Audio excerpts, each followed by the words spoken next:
Hi, నిన్నటి వీడియోలో మన ఇంట్లో వేసిన మెంతికూరతో పప్పు చేశానని చెప్పాను కదా. ఆ రెసిపీ వాళ్ళు చూసేద్దాం వచ్చేయండి. నేనైతే 5 రకాల పప్పులు వేస్తున్నాను అనమాట. కందిపప్పు, పెసరపప్పు, పచ్చిశనగపప్పు, ఎర్ర కందిపప్పు, అలాగే కొద్దిగా మినప్పప్పు.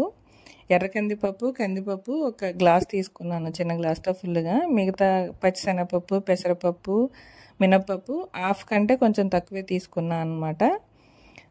మినప్పప్పు అది ఎక్కువ వేసినా కూడా బాగోదు, బాగా థిక్గా అయిపోతుంది పప్పు. ఇంక ఇలా 5 రకాల పప్పులు తీసుకొని నీట్గా వాష్ చేసి ఒక 1 అవర్ నానబెట్టేశాను.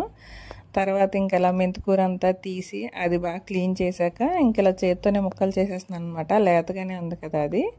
ఇంకా నీట్గా క్లీన్ చేసుకొని అలా పప్పులో వేసేసాను మొత్తం. తర్వాత పప్పులోకి ఒక చిన్న 2 టమాటా తీసుకున్నాను, ఒక ఆనియన్, అలాగే ఒక 5-6 పచ్చిమిర్చి వేసాను. నేను ఇంకా పప్పులో కారం వేయను, పచ్చిమిర్చి కారం వేస్తాను అనమాట. అందుకే సరిపడా వేసుకున్నాను. నెక్స్ట్ కొంచెం పసుపు, సాల్ట్, కొద్దిగా ఆయిల్ వేసుకొని ఒక 4 విజిల్స్ వచ్చే వరకు పప్పు కుక్ చేసుకున్నాను. తర్వాత చింతపండు నానబెట్టిన వాటర్ కొద్దిగా వేసి ఇంకొక 5 మినిట్స్ ఉడికించుకుంటే మనకి పప్పు బాగా మెత్తగా ఉడికిపోతుంది అనమాట. సాల్ట్ ఇప్పుడు కొంచెం వేసుకున్నాం, లాస్ట్లో చూసుకొని యాడ్ చేసుకోవచ్చు అనమాట. ఇలా పప్పు అంతా ఉడికిపోయిన తర్వాత పోపు పెట్టేసుకోవటమే.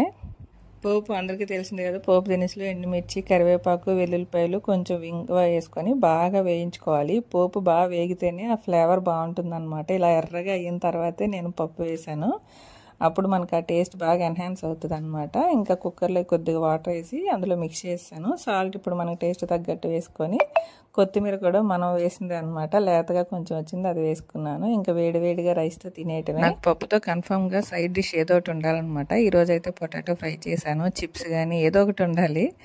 టేస్ట్ అయితే చాలా బాగా వచ్చింది. మీరు ఎవరికైనా నచ్చితే మీరు కూడా ఒకసారి ట్రై చేసేయండి. బాయ్.